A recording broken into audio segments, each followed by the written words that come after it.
They found that, in fact, it does lead to harder drugs, that it's not the whole, the gateway is a myth area. It was one of the team who sort of helped to push the weed to stay illegal. Some of the boys were like that, yes. Some of the boys were like that. They're like, bro, bro, you know what we go through, bro. What the hell? Yeah. And I did say to them, yeah, no, man, I love you, bro. You know, smoke up hard. Go for it. I don't care. I know you can handle it. But if you get snapped, that's fine. But if you make it legal, imagine all these guys, they actually become really good business people.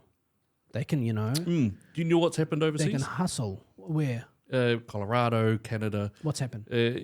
What they've seen is the idea was you'll get heaps of tax in, you'll be able to get rid of the gangs, the black market will shrink, and you'll have a lot of people who were illegal now starting to engage in law-abiding behavior, yada, yada, yada. That was what was pushed upon it, no problem. Mm-hmm. The problem is that's not what happened. What happened, and Colorado is the best one to look at because it's the first US. And what happened in Colorado was what we saw, in fact, was that the THC levels got pumped up. So at first your regular weed was 4 to 8%. And then they managed to stick it up to 50, 60%.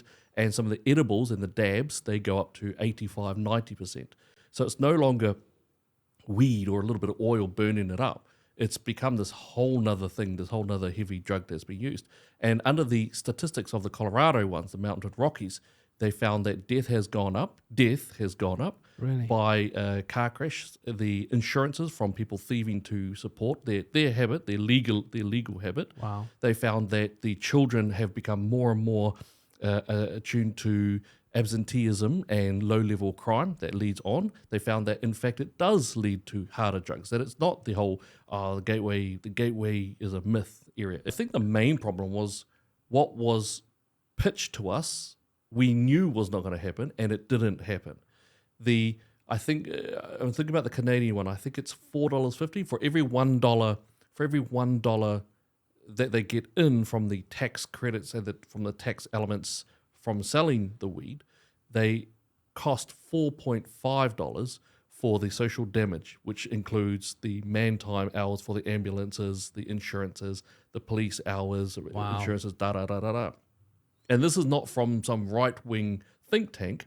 These are just the brutal stats of the government departments. And I think at some point we probably will legalize and we'll see exactly the same pain.